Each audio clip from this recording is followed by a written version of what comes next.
Ahora Ahí ponemos. está. Ahí está. Ujú. Entonces, ahora sí.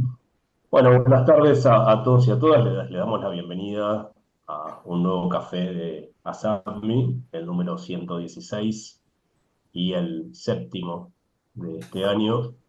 Bueno, para quienes no saben, como cada vez vamos a brevemente hacer la presentación, recordar que ASAPMI es la Asociación Argentina de Prevención del Maltrato Infanto-Juvenil, fundada en el año 2000 y que se trata de un grupo de profesionales de distintas disciplinas dedicados todos al trabajo, en la prevención, en el abordaje, en la investigación también de la temática vinculada bueno, al maltrato infanto-juvenil.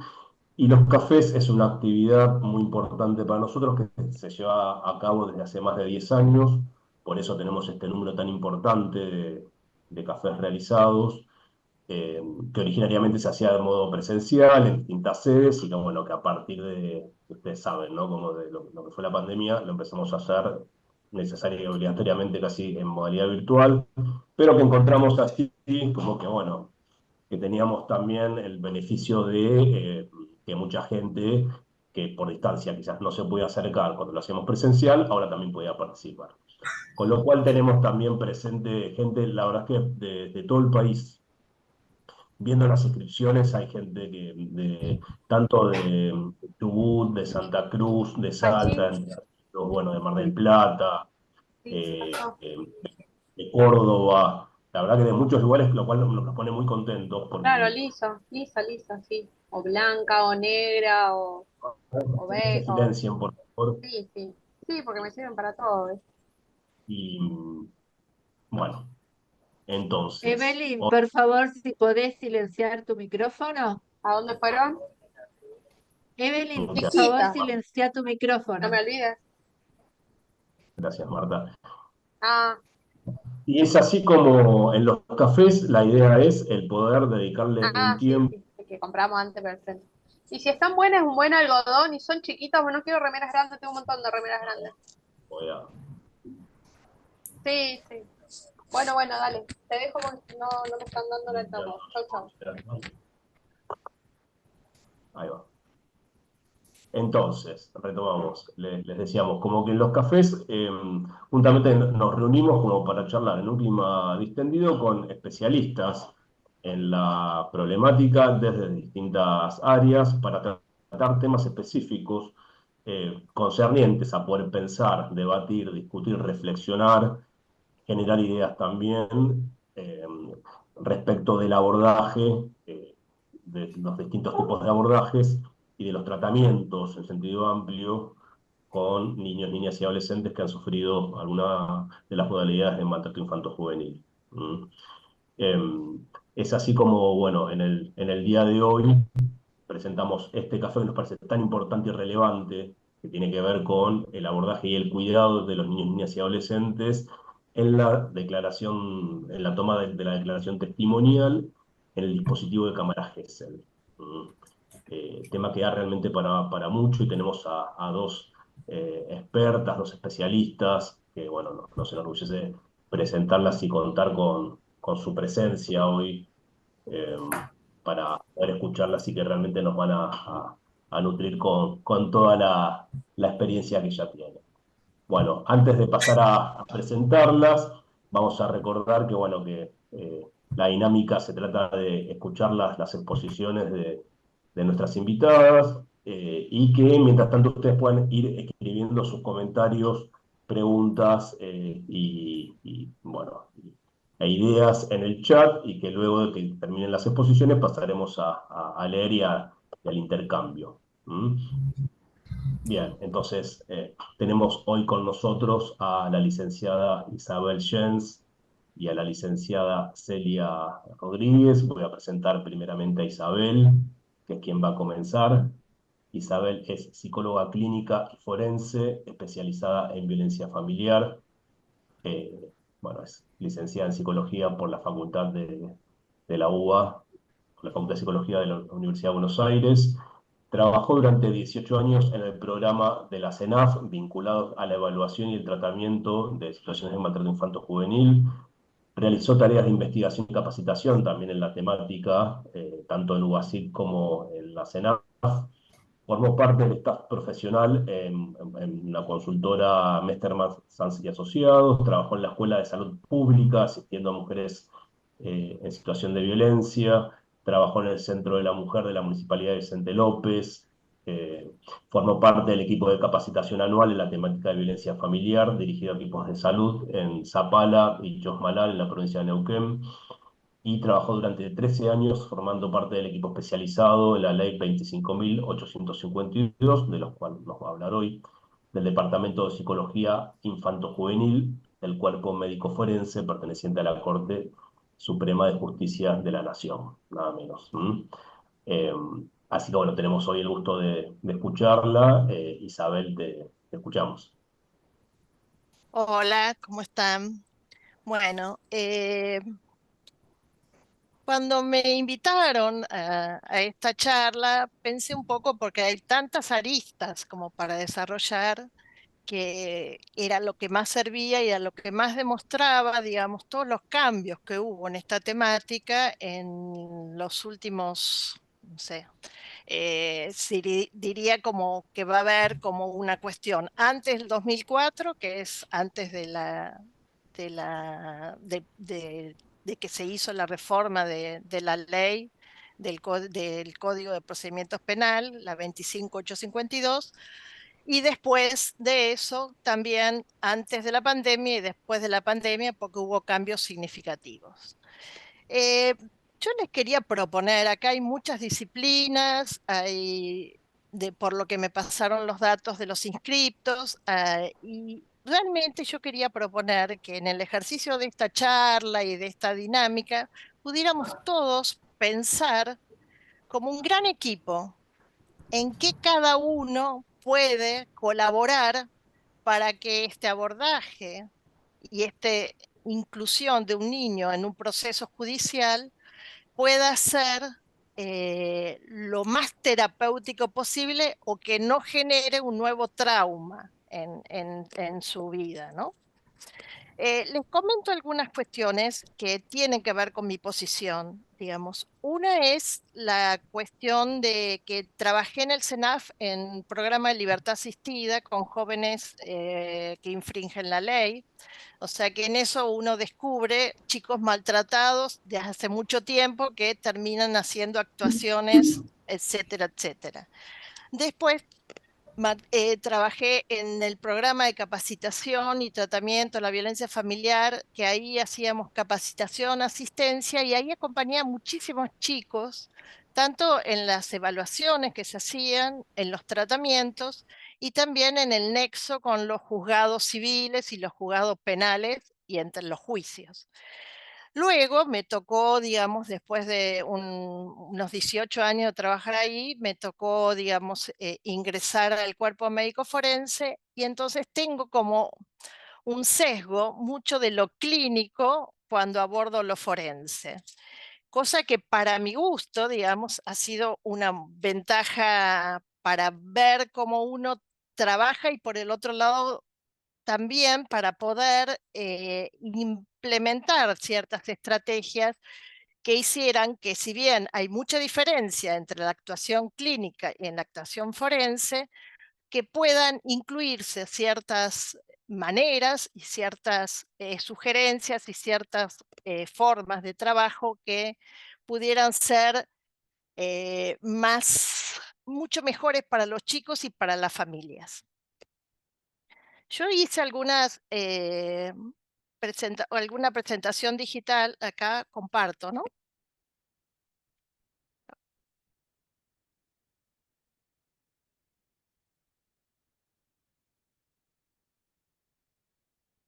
¿Dónde está? Ya llego. A ver, Isabel, espérame que me fijo si tenés la coanfitrionía. Ahí está. Ahí sí. Bueno, aquí yo marqué, como recién les mencionaba, como alguna evolución cronológica que tiene que ver con mi historia en este trabajo, pero también tiene que ver mucho cómo fue influyendo en la Argentina en esta temática, ¿no?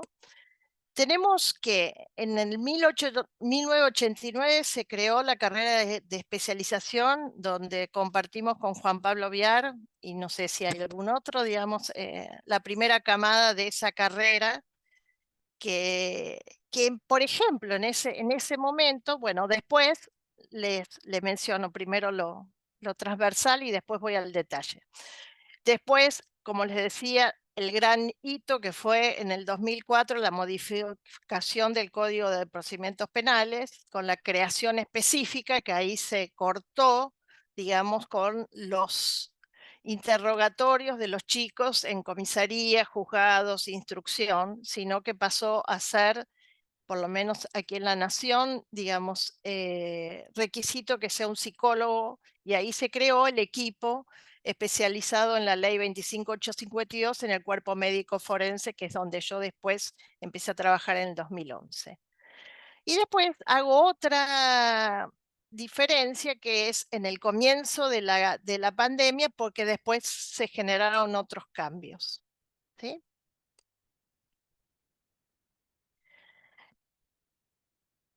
Para situar, digamos, y para ver lo que se ha progresado en cierto modo, en el 89 estaba la carrera. En ese momento no había ni siquiera bibliografía traducida al español, había muy poca bibliografía.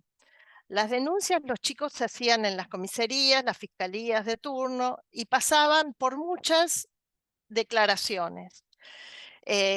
Por supuesto que los abordaba gente que no tenía preparación para trabajar con chicos de distintas edades, y entonces había como, ahí hice una pequeña lista, o sea, como 7 lugares en donde puede ser que llegaran a pasar, ¿sí? Por ejemplo, recuerdo, digamos, en un momento, y esto lo voy a hacer muy rápido para dar lugar a lo actual, ¿sí? Una niña, que la vamos a llamar L, que tenía un retraso madurativo moderado. En ese momento, bueno, la niña, o sea, había sido incorporada por su madre, tendría 9, 10 años, cuando la mamá la tiene que ir a buscar a una provincia del interior de Argentina, porque el padre muere y entonces la niña estaba al cuidado de una abuela muy mayor, entonces la incorpora a su familia, que había hecho una unión nueva, digamos, y que tenía 2 hijos ella y medios hermanos L. En ese momento, digamos, la mamá de L la encuentra en un momento que ingresa a la casa, encuentra a la nena con los pantalones bajos y en una situación que evidentemente ella entendió que era abusiva, y hace una inmediata denuncia en comisaría. Hay una revisión por medicina legal, se le toman muestras, había inclusive muestra de semen, se toman medidas cautelares, y por el otro lado, digamos, nosotros empezamos a trabajar desde el programa con una intervención psicosocial. Siempre hacíamos parejas de psicosociales, pero bueno, voy al punto de qué pasó con las intervenciones. Bueno, las intervenciones, hubo tratamiento psicológico. Cuando llega el juicio oral, nosotros desde el programa, que estábamos en el CENAF, lo que podíamos hacer es pedir ciertas pautas de cuidado. En ese sentido, pedíamos, por ejemplo, en esta ocasión pedíamos que hubiera poca gente, primero que no se le tratara de no tomar y que se viera todas las pruebas que había para ver si se podía evitar y tomar en cuenta todas las declaraciones que la niña había hecho previamente en la instrucción. Después pedimos que se tomara en cámara Gesell, que en ese momento la tomaban los peritos oficiales, que eran un grupo reducido del cuerpo médico forense en condiciones muy especiales. Y que si se le tomaba en la sala de juicio, que hubiera la menor cantidad de gente posible, que no se cruzara ni con la persona imputada, ni con la familia de ella, y varias cuestiones, a que fuera acompañada por una persona de confianza. Bueno, cuando al final no dieron lugar al pedido de cámara Gesell, cuando yo llegué, al final la acompañé yo a L, y por un lado, hicieron esperar muchísimo tiempo a una niña que tenía, digamos, un retraso madurativo moderado. Muchísimo tiempo en el juzgado con toda la tensión y el cansancio que eso provocaba.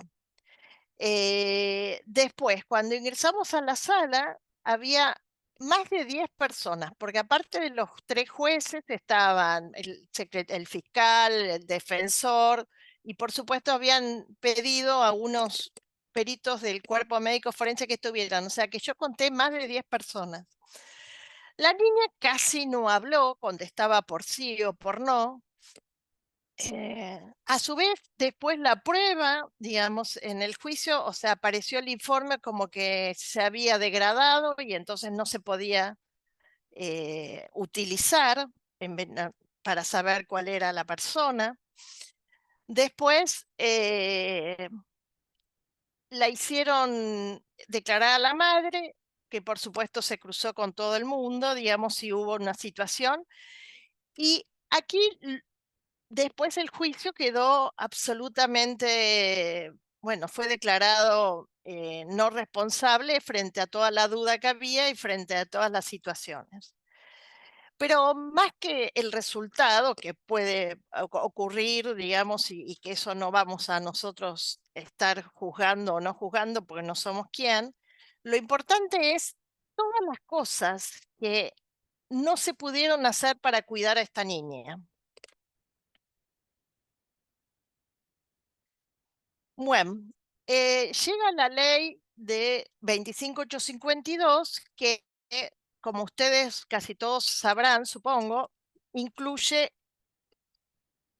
espérenme, incluye los delitos que yo puse acá, que son el título 1 y el título del libro, bueno, que acá los mencionan como título 1 y título 2, que son estos delitos. Y nosotros lo que hacíamos en el cuerpo médico forense es, hacíamos 2 tipos de intervenciones. Una era el 250 bis, que era lo que se conoce como mayoritariamente la cámara Gesell, y otra era el 250 ter, que es cuando se tiene entre 16 años y 18, que tiene que ver para poder ver si el chico está en condiciones o no de declarar frente en la sede judicial. Y de no ser que no esté en condiciones o llegue el chico a presentar algún tipo de situación que no quiere, bueno, lo que se hacía era igual cámara Gesell.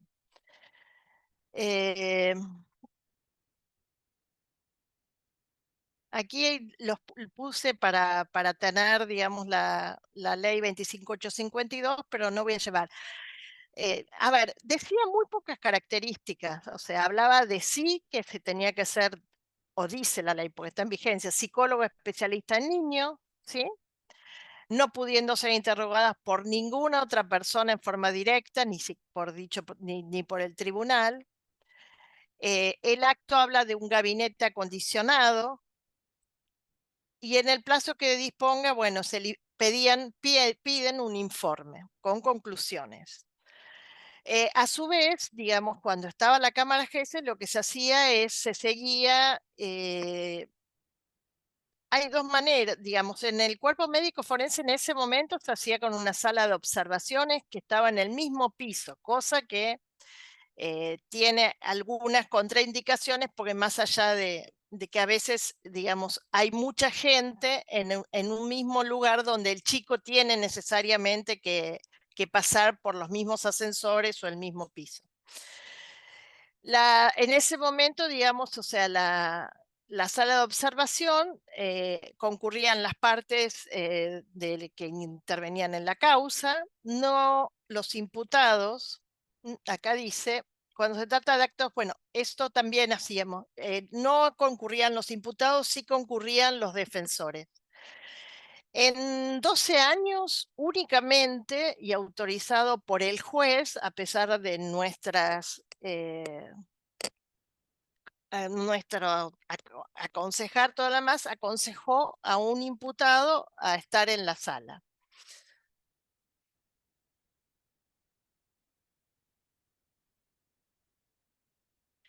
Además de, espere que vamos a apagar esto. Bueno, además nosotros también tomábamos en cuenta a los testigos de delitos y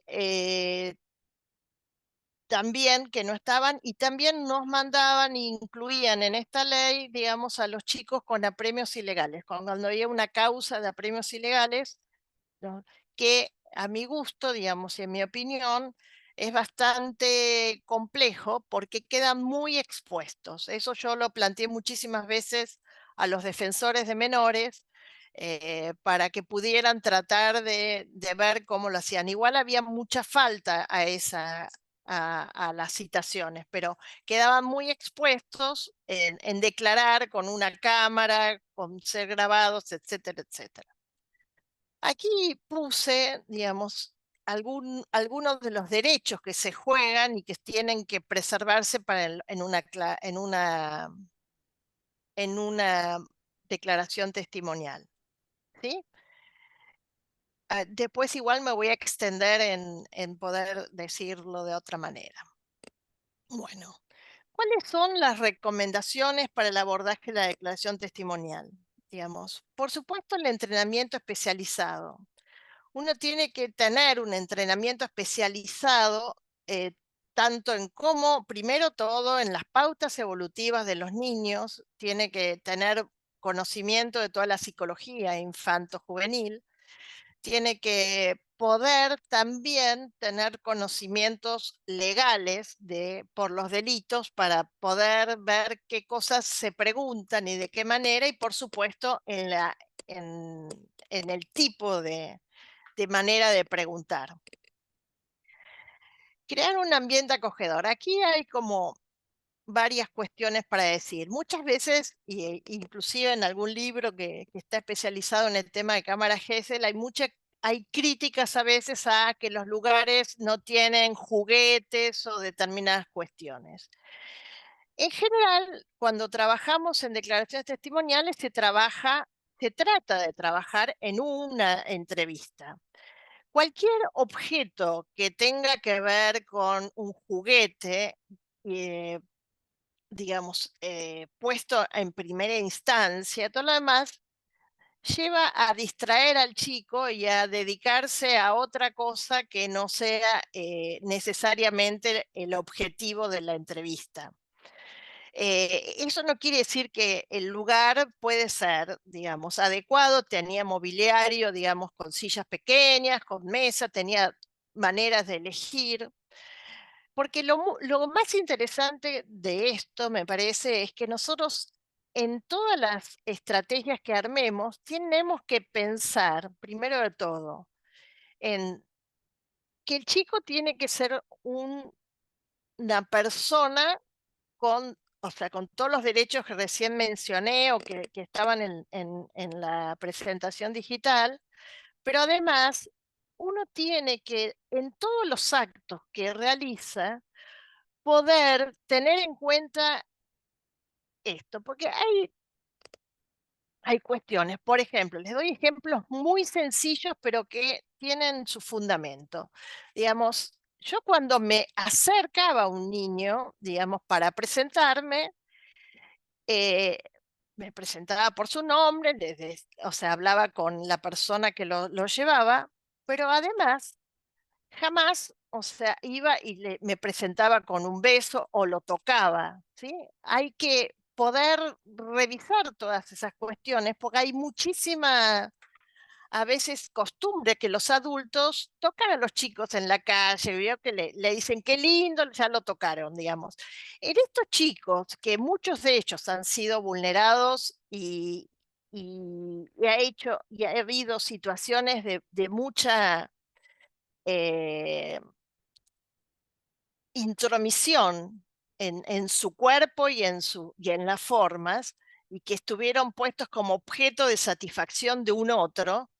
Lo importante es poder tratar de cómo trabajar lo que dicen algunos en Estados Unidos, la agencia personal, digamos, poder trabajar con ellos que puedan controlar, digamos, las cosas que pasan, poder estar en conocimiento de lo que sucede, de lo que va a suceder, poderles dar elementos para que decidan cosas, por supuesto que tendrá que ver con la edad, pero yo siempre, por ejemplo, les decía que ellos eligieran la forma de saludarnos. Podía ser un hola, podía ser así, podía ser lo que ellos quisieran.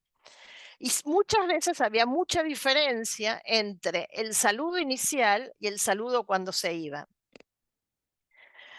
Además, por establecer un rapport, que bueno, que se hace eso cuando uno encuentra, muchas veces se lo lleva a la oficina, se charla frente a un adulto, cuando son chiquitos se toman los datos a los padres o a la persona que lo va a acompañar. En la declaración uno tiene que tener técnicas de entrevistas apropiadas. Hay muchísimos protocolos para esto. Uno va con el tiempo ir adaptando ciertas cuestiones y que también tienen que ver mucho, o sea, con las características de cada niño. Evitar la presión, registrar la entrevista, porque esto significa que cuando la entrevista está registrada, que bueno, en general se hace una grabación, puede volver a ser vista y no tiene que el chico volver a repetir.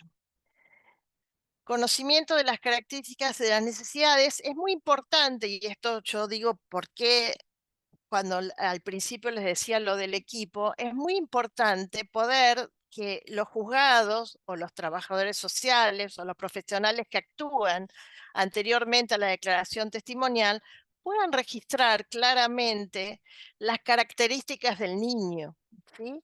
En cuanto si hay algún tipo de patología, si hay algún tipo de retraso, si hay una alteración cognitiva, porque esto nos permite, más allá de que siempre antes de la entrevista hacemos una evaluación, nos permite poder ver cuáles son las posibilidades de darle algún apoyo mayor para que pueda realizar la declaración. Y, por ejemplo, en el caso de necesitarlo, digamos, poder ver que las autoridades soliciten a un perito oficial, en el caso de hipoacusia o etcétera, digamos, a algún profesional que sea, por ejemplo, especialista en lenguaje de señas, etcétera. Aquí hay puntuadas como las condiciones emocionales. Previamente siempre hacemos en la misma fecha que tiene la citación, salvo que haya ya una patología, salvo en el caso de niños muy pequeños, o sea, preescolares, que se hace en una fecha anterior a la fecha que se da, o en patologías psiquiátricas o otras patologías o retrasos madurativos, etcétera, que se hacen en forma separada, primero de todo para poder tener más tiempo y más elementos para poder hacerlo, y por el otro lado, por el cansancio que puede generar hacerlo en el mismo día un niño. Todas las medidas que uno toma, digamos, de la presentación, se le hace conocer el lugar, digamos. El lugar, yo lo que hacía era siempre ir con el adulto de su confianza para que el adulto pudiera conocer el lugar también. Se les explicaba cuál era el encuadre, por supuesto siempre adaptado a la edad del chico. Se decía que iba a ser grabado y se hablaba en ese momento, digamos, antes de la pandemia, que del otro lado estaba las personas que tenían que escuchar para poder tomar las medidas, o por supuesto se lo dice en otra forma, las medidas que fueran necesarias, ¿no? Por supuesto que se buscaba la anuencia del niño para ingresar, ¿sí?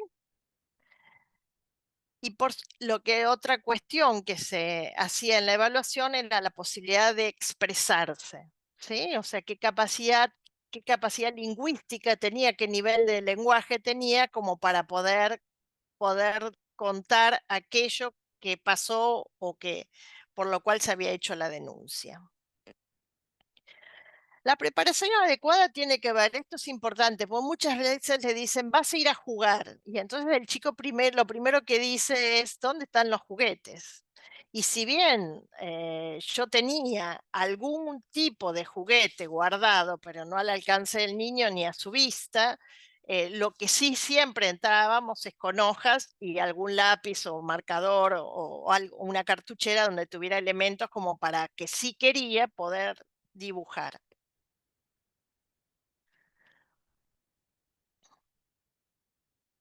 Las explicaciones del encuadre que recién les mencionaba. Bueno, es la explicación del proceso. Es importante que el niño sepa que a nosotros nos fue solicitado por un juez o un fiscal, y es fundamental proporcionar una comprensión clara y detallada del proceso con el lenguaje acorde y la competencia y de acuerdo a la edad y a la competencia cognitiva. También se le explica los distintos pasos del procedimiento, y todas estas situaciones ayudan a poder tener un mayor control sobre la situación. También muchas veces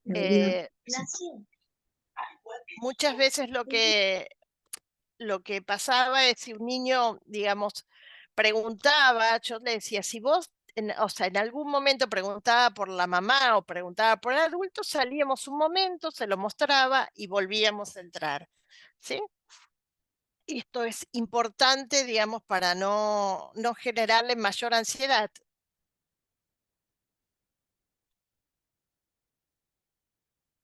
Bueno, acá está mencionado algunas cuestiones, o sea, bueno, es también importante que el lugar, digamos, esté aislado de ruidos. Esto es bastante difícil de lograr porque a veces se hacen con oficinas al lado, y realmente esto, si uno tendría que pensarlo en armar algo, tendría que ser con elementos que pudieran generar no ruido, pues los chicos están muy en estado de alerta a veces, y entonces eso les genera algún tipo de ansiedad, ¿sí?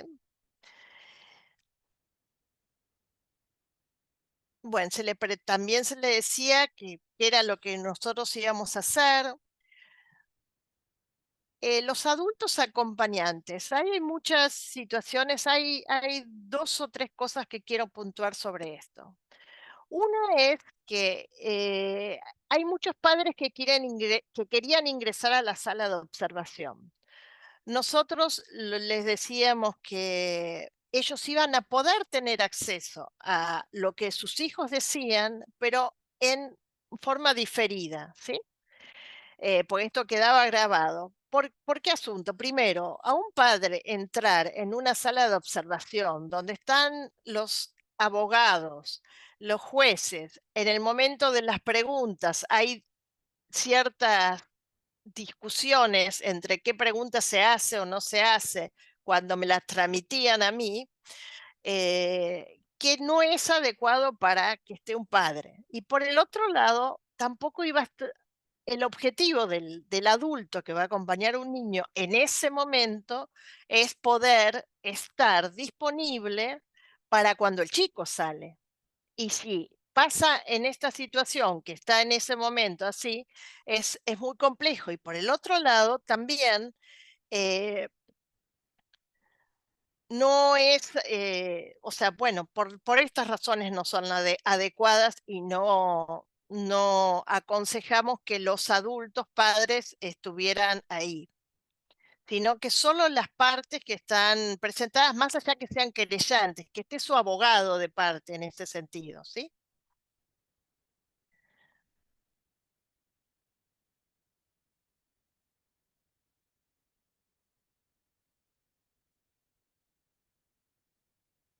Bueno, acá nuevamente sigo con las condiciones de una entrevista que protejan la privacidad de la interacción, que resguarden la seguridad, sus intereses y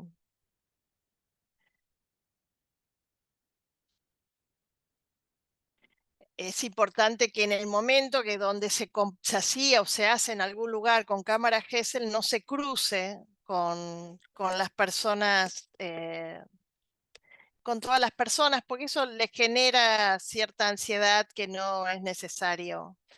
Y por supuesto se controla la presencia de participantes, porque solo pueden estar aquellos que están presentados en la causa y que por el otro lado el control del acto, que es un acto, tiene que estar dado por el juzgado.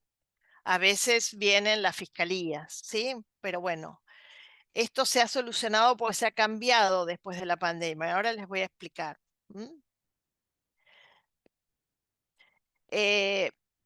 Antes nosotros utilizábamos un equipo que tenía, la sala tenía 3 cámaras fijas y con un zoom, que era muy buena la grabación que quedaba, pero se grababa en DVD. Y eso es un medio físico que podía llegar a tener algún tipo de alteración, se podía dañar, etcétera, etcétera. Iba con una clave, una contraseña. Entonces, ahora en este momento se está trabajando, bueno, hasta que yo trabajé hasta el año pasado, en febrero renuncié, se trabajaba con partes estaban a distancia y lo que hacía es quedarse grabado y se mandaba el link, ¿sí? Eso hacía más, hay pros y contras, ahora les voy a hablar de eso también.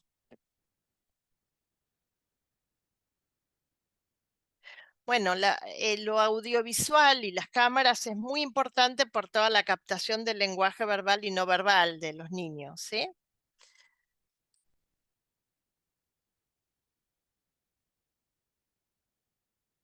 Hablando de si se recomienda o no se recomiendan las declaraciones testimoniales, la repetición. O sea, les voy a contar algún caso que me ha tocado. El cuerpo médico, bueno, como el sistema está, primero, como el sistema está abierto a todos los delitos, o sea, puede pasar, y me ha pasado que hubo una denuncia por una situación de tocamiento en un colectivo, y por otro lado tuve hasta una situación de homicidio, o sea, de la niña de 8 años, 9, como testigo de el homicidio de su madre. O sea, evidentemente hay mucha diferencia en los delitos que nosotros hemos tratado. Esto hace que también yo, o sea, me pregunte si todos tenemos que tratarlo de la misma manera. Eso lo voy a retomar al final. Entonces, acordándome de este caso de la niña de homicidio, por supuesto, yo le tomé la primera entrevista en cámara Gesell. Con la niña hacía relativamente poco que había pasado, la pudo contar detalles y situaciones. Y después, en la parte de la fase oral, de la etapa oral, me volvieron a pedir nuevamente otra entrevista que en principio la defensora objetó a ver si no se podía. Nosotros pudimos también presentar algunas notas en relación lo traumático de la situación, a ver si se podía evitar hacer, pero los jueces pidieron. En ese momento nosotros, bueno, nos pidieron que vayamos a tomársela en un juzgado, ¿sí? En una sala de audiencias. Yo le planteé, cuando vi la sala de audiencias, le planteé a los jueces si no podíamos, que había disponibilidad de hacerla a 3 cuadras, que estaba el cuerpo médico forense, porque era un lugar mucho más adecuado. Primero que los tribunales en general dan como, hasta los adultos mismos nos generan mucha más presión y sensación de cómo están puestas, cómo son los muebles, cómo son los edificios. No son edificios necesariamente adecuados para los niños. Esa una. Después, a su vez, me habían dado, muchas veces que tomé estas declaraciones, las hice en los despachos de los jueces, que eran como, la superficie era como más acotada y era como más fácil de poder armar algo que el chico pudiera estar ahí. En este caso era una sala inmensa que la niña, como estaba con mucha ansiedad, empezó a circular por todos lados y bueno, si bien pudo hablar, digamos, el testimonio mucho más rico fue el de la primera vez, pero además, bueno, con toda la situación esa, igualmente, digamos, o sea, pudimos llevar a cabo la entrevista. Pero esto depende, que declare o no declare, depende nuevamente, a pesar de que nosotros muchas veces decimos que no, es muchas veces muchos jueces de los tribunales orales solicitan un nuevo testimonio. Me acuerdo de otra chiquita, hija de un policía, una chiquita más grande esta, y había pasado bastante tiempo. En esta ocasión, digamos, lo que uno suele decir, y es así muchas veces, que la memoria y los recuerdos y la cuestión de la contaminación, todo lo más. Lo interesante fue que ella, desde la primera entrevista a la siguiente, no hubo contradicciones. Lo que sí buscamos en especial es que sea la misma persona que se las tome, salvo casos de, bueno, de licencias o situaciones que no se pueden, pero si no, los sorteos en el cuerpo médico forense, por lo menos hasta el año pasado, se hacían al mismo profesional, cosa que se recomienda que sea la misma persona. Y entonces, lo interesante en este caso fue que, por ejemplo, ella pudo resignificar determinadas conductas que había vivido, digamos, porque, claro, tenía otra madurez sexual, entonces podía relatarlas de otra manera, si bien relataba lo mismo, agregándole ciertos acotaciones o detalles que tenía que ver con su entendimiento de la situación.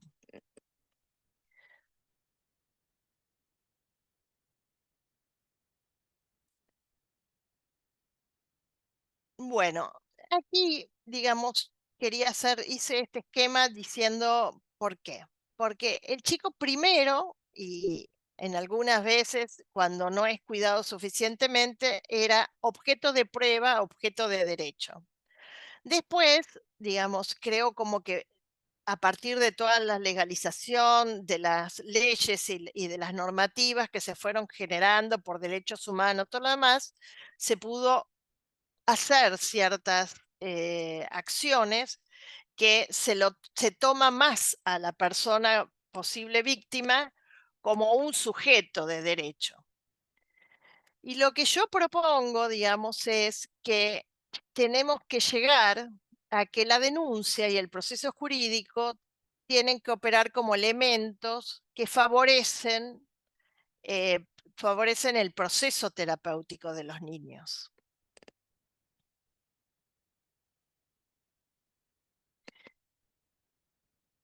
Aquí le puse un título, Transformar lo padecido. A ver, yo hablo de impecabilidad de los adultos. Estos niños, la mayoría, digamos, que nos llegan para las declaraciones testimoniales, han sufrido muchas situaciones de crueldad y de haber sido objetos de descuido muy grande. Entonces, lo que hablo es de impecabilidad. ¿Por qué? Digamos, porque es como que tenemos que demostrarle desde nuestra acción profesional y desde todos los operadores y actores que hacen, es que hay adultos que se pueden manejar de otra manera, porque esto hace que el chico pueda ir, digamos, revirtiendo y tomando absolutamente mucha más confianza en él mismo cuando le damos a elegir ciertas cosas, cuando le decimos que él puede decir basta, cuando todas esas pequeñas acciones que se hacen tienen que ver a poder cambiar esa posición de objeto a sujeto. Por ejemplo, el secreto que muchas veces es parte de las situaciones abusivas, yo pongo versus transparencia. Entonces, el chico no se tiene que asombrar de las cosas que van a suceder porque uno tiene que preparar acerca de las cosas que van a suceder. Tiene que haber como mucha psicoprofilaxis en relación a esto. La estigmatización que ha sufrido, transformar la situación de algo triste. Esto, una vez hace muchos años fui a escuchar una charla de un señor llamado Anders, hablaba de transformar la situación abusiva, que por supuesto tiene muchísimo tiempo de tratamiento esto, pero en una situación de que fue algo triste que pasó en su vida, ¿no? Esto es un objeto terapéutico. Para que tampoco quede, digamos, identificado en un lugar de víctima, ¿sí? Y de la manipulación para lograr la satisfacción del adulto versus la capacidad empática con las necesidades del niño. O sea, aquí el centro de cuidado es el niño. Lo que yo invito es a revisar las intervenciones y hacer una ruta crítica conjunta, porque, por ejemplo, acá en la ciudad de Buenos Aires, a veces hay demasiadas intervenciones, de repente la línea 137, la brigada que va a domicilio, que, bueno, no sé exactamente en la situación que está por todo el desmantelamiento que hay de ciertos equipos, pero bueno, la OBD, hay muchos lugares, muchas bocas de entradas que a veces se repiten, muchas veces si bien tienen funciones, lo que hay que lograr es que tengan delimitada la función y que podamos hacer como una revisión de cuál es el camino que tiene que hacer una persona cuando quiere hacer una denuncia y no que se haya una repetición de ciertas acciones que se pueden evitar y que no ayudan, digamos, necesariamente a mejorar la situación. Que además los equipos se encuentren debidamente capacitados y que cuenten con cantidad de miembros suficientes, porque para poder asistir a los niños sin demora. A ver, cuando ingresé al cuerpo médico forense había 6 personas. El cuerpo médico forense empezó a tener 3 personas cuando empezó a tratar este tema. Luego, por toda la situación de desborde de trabajo que había, se nombraron otras 3 que fue cuando ingresamos nosotros. Y después otras 3, o sea que llegamos a ser 9. En este momento son 5. O sea, hay veces que los equipos van sucediendo cosas, o renuncias, o jubilaciones, o muertes, y quedan desmembrados, y eso hace que cuando se tenga que poner un turno haya demora. Y entonces la demora tiene que estar, digamos, a ver, uno tiene que atender al chico cuando lo necesite, y muchas veces después hay otros casos, por ejemplo, que me pasó, que tenían situaciones o patologías psiquiátricas que hubo que esperar, o sea, se hicieron evaluaciones sucesivas y hubo que esperar que la chica se pudiera recuperar y estar más estabilizada para poder recién abordar la declaración testimonial. En ese caso fue así, y los jueces, el juez y el fiscal pudieron tomar la opinión del profesional y entonces nosotros en ese momento y con esa chica lo que hacíamos es pedirles también la opinión de los profesionales actuantes, que si bien no es vinculante para nosotros, era importante en principio saber si, de acuerdo a como ellos lo veían, que tienen una diferencia, porque lo ven, digamos, en todo un proceso que va evolucionando, para poder ver si, de acuerdo a eso, podía o no podía tomársele, más allá que después se tomaba, se hacía la evaluación en el cuerpo médico. Otra causa que tampoco tomé en su momento fue una chica que tuvo que hacerse un aborto terapéutico. Entonces nos daban, o sea, nos pedían por proceso, digamos, o sea, judicial, que le tomáramos la entrevista. Cuando yo analizo, digamos, el expediente, la historia es, la fecha era muy próxima o sea, había sido próxima, muy cercana a lo que nos estaban pidiendo, entonces pedimos que pudiera recuperarse de esa situación, porque es muy difícil para un adolescente hablar de la situación de abuso cuando recién había sufrido un aborto terapéutico.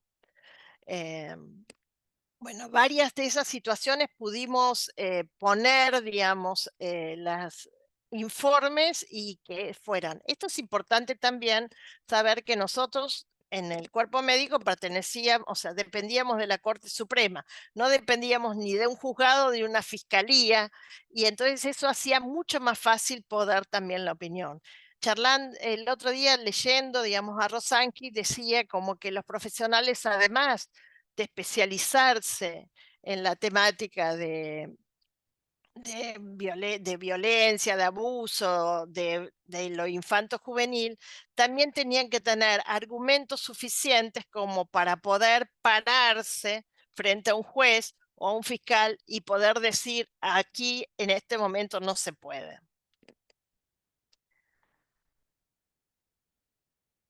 Y la otra cuestión que puse acá, poder cuidar a los equipos intervinientes, porque, a ver, estas situaciones de mucha demanda también hacen un desgaste, que dicen desgaste de empatía, desgaste y todo lo demás que hace que pueda haber situaciones que no estén adecuados para poder seguir trabajando en ese momento y de la manera que se trabaja. Eh, bueno, pero este es un tema creo que del próximo café. Aquí puntué los efectos que incrementan la atención en niños y adolescentes. Mauro, decime cómo vamos de tiempo, porque... Sí, ya tendríamos que ir redondeando, me parece interesante justo el tema que estás por Bueno, plantear, así que me parece sí, con esto ya vamos a dar bueno, lugar dale. a Eh, los efectos que incrementan la atención, aquí están puntuados. Algunos ya estuve diciendo, o sea, el alto nivel de estrés durante el proceso judicial, las demoras del proceso judicial. Piensen que yo en este momento, por ejemplo, yo sigo, digamos, si bien me jubilé, estoy dando, o sea, me citan por las intervenciones que hice. Entonces, hace poco me citaron para, cuando no hay detenidos, para el 2018-2019, o sea que estamos hablando de mucho tiempo de juicios que se están haciendo recién ahora. Entonces hace que el chico, por un lado, digamos, no, o sea, procesa y sigue su vida, digamos, y hace un tratamiento y de lo mejor posible, digamos, pero después le volvés a abrir la situación después de tanto tiempo. Y por otro lado, muchísimos chicos ya tienen más de 18 años, entonces son citados algunas veces. Entonces esta demora genera mucha dificultad. Deficiencia en la falta de comunicación entre el sistema y la familia. Es muy importante, digamos, trabajar con el adulto protector, con la familia, que ellos puedan entender cuál es el proceso, porque muchas veces las intervenciones a través de ellos hacen que redunden en un beneficio, por supuesto, de los chicos. Bueno, esto que ya lo mencioné, o sea, evitar el contacto visual en las etapas del proceso, no estar al tanto, no entender los procedimientos, pueden hacer que para las familias, a ver, hay muchas situaciones que que generan confusión y que las familias no necesariamente saben. O sea, uno está en estos temas o muchos estamos como más ayornados a lo judicial, pero la gente a veces es la primera vez que tiene alguna experiencia de este tipo. Entonces es importante poder explicarle cuál va a ser el procedimiento y poder darle fundamento a cada acción que se va haciendo. Y tener, por supuesto, además, al tanto de las situaciones. Bueno, en los casos que hay medidas cautelares de separación del niño, la preparación inadecuada para el rol, etcétera, etcétera. A ver si hay algo más. Creo que ya estoy terminando. Bueno, Ver todos los factores y las variables que aumentan el estrés y la situación, hay que ver, algunas son inevitables. La declaración testimonial de por sí es una situación movilizante, pero de la manera que se hace y con todas las cuestiones de cuidado que estuve mencionando, hace que sean diferentes, o sea, que no generen una situación negativa. En ese sentido, es trabajar para revertir los aspectos negativos, porque es la gran oportunidad de transformar este proceso en un elemento reparador, o sea, que sea parte del proceso terapéutico. Bueno, creo que hasta aquí eh, puedo terminar. bueno, muchísimas gracias, De nada. Isabel. Eh, ¿Para qué cierro la acá? verdad es súper rica la exposición, muchísimas cuestiones como para pensar y conversar. Yo me anoté con varias preguntas y les recordamos a los y las participantes que pueden también compartir sus inquietudes en el chat, que después lo abriremos a la conversación. Antes de darle el paso a Celia, y ya que lo mencionaste, me hace el pie para decir que sí, que efectivamente en el mes de noviembre va a ser el último café de este año, va a ser el 22 de noviembre, ya haremos en su momento más adelante la difusión y la inscripción. Y ese café se llama Tomándose en serio el cuidado de los y las que cuidan, desgaste profesional y síndrome de burnout, y va a estar a cargo de la licenciada Susana Cuadro y la licenciada Edith Fuente. Así que va Mm. a ser un cierre muy interesante para todo este año. Bien, bueno, entonces voy a presentar ahora a nuestra segunda expositora, a la licenciada Celia Rodríguez Morales. Ella es licenciada en psicología, terapeuta familiar, ha sido profesora adjunta en la Cátedra de Psicología Forense de la Universidad de Morón durante, bueno, muchos años. Tiene una formación extensa, específicamente en abuso sexual contra niños, niñas y adolescentes. Se ha formado con Irene Intevi, con la licenciada Diana Sanz.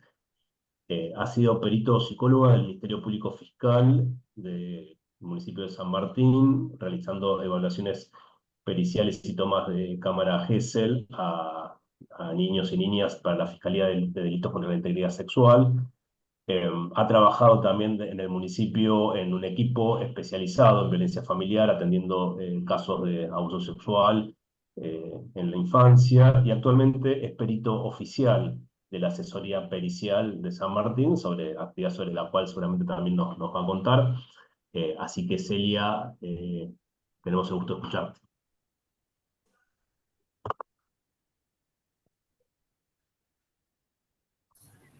Hola, ¿qué tal? Buenas tardes. Bueno, me pareció muy interesante y muy esclarecedor toda la charla de Isabel. Y quería marcar algunas diferencias con respecto a lo que es capital y provincia, ¿no? Porque por ahí, digamos, en general, la ley y las modificaciones que hubieron en la ley a todos nos benefició, sobre todo a los niños, niñas y adolescentes, pero en provincia hubo algunas otras digamos, modificaciones. En provincia el sistema es acusatorio, o sea, con lo cual la investigación la dirige el fiscal, ¿no? La fiscalía es el Ministerio Público y en capital lo hace lo que son los jueces. Entonces las fiscalías son las que dirigen la investigación.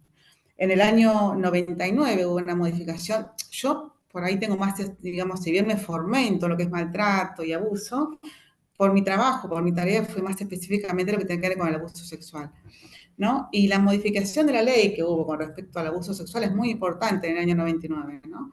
Antes los delitos contra la integridad sexual se llamaban abuso deshonesto, ¿no? Ya arrancamos mal, porque no hay ningún abuso que sea honesto, ¿no? Pero bueno, el abuso deshonesto hacía referencia a la honestidad de la persona que denunciaba. O sea que normalmente eran las mujeres las que denunciaban los abusos. Primero hay que demostrar la honestidad de esta mujer. Y más que nada de los niños, ¿no? Menos, más que un niño. Y la prueba era diferente como se valoraba. Hubo una modificación también en lo que es la cuestión de la prueba. Entonces antes, para una persona fuera, digamos,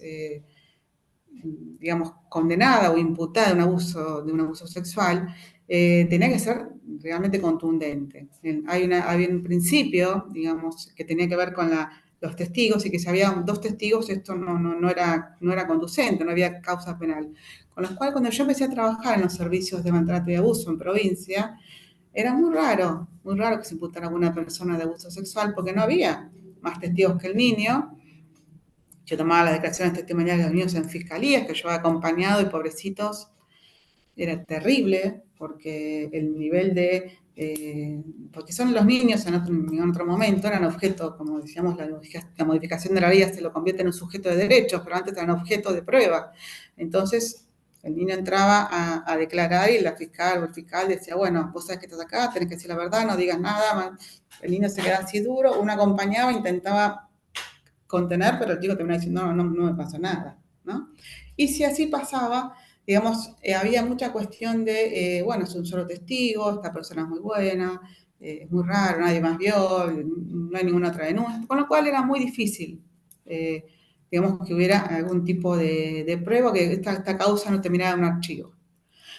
La ley de patronato, la modificación de la ley, en la cual el niño era tanto el juez, dirigía tanto la investigación penal como en la parte asistencial, hacía que los equipos trabajaran en la misma situación. Al haber la modificación de esta ley en provincia, donde del juez de menor se pasa a los servicios de protección de niñas, niños y adolescentes, el niño empezó a ser un sujeto de derecho y la modificación en la cualidad de la prueba hizo que los delitos de integridad sexual, sobre todo, pudieran ser investigados de otra manera, ¿no?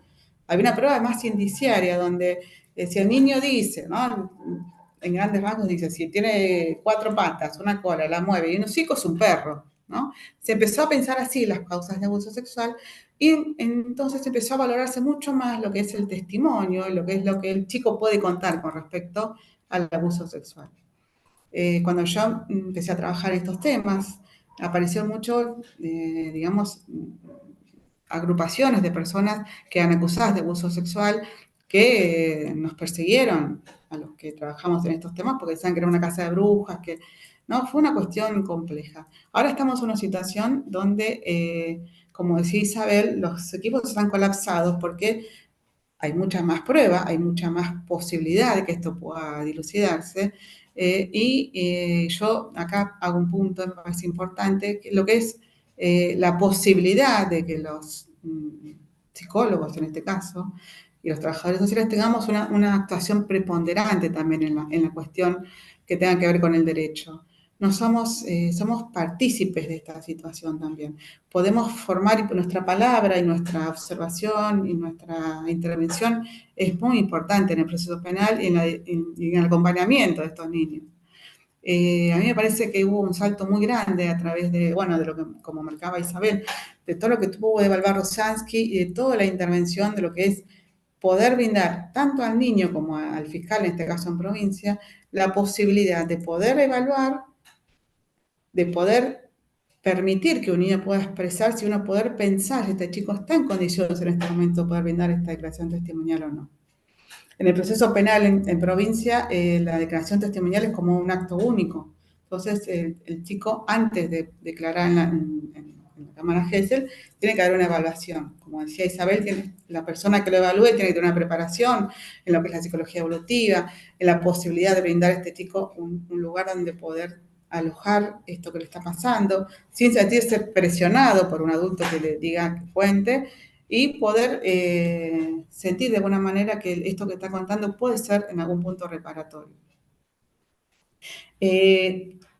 A raíz de todo esto, cuando yo empecé a trabajar en la fiscalía, porque en provincia, como decía, las fiscalías son las que dirigen la investigación, se creó en el Departamento Judicial de San Martín la Fiscalía de Delitos contra la Integridad Sexual, que es la número 14, y se armó un equipo de profesionales, mejor dicho, profesionales que formaban parte del CAP.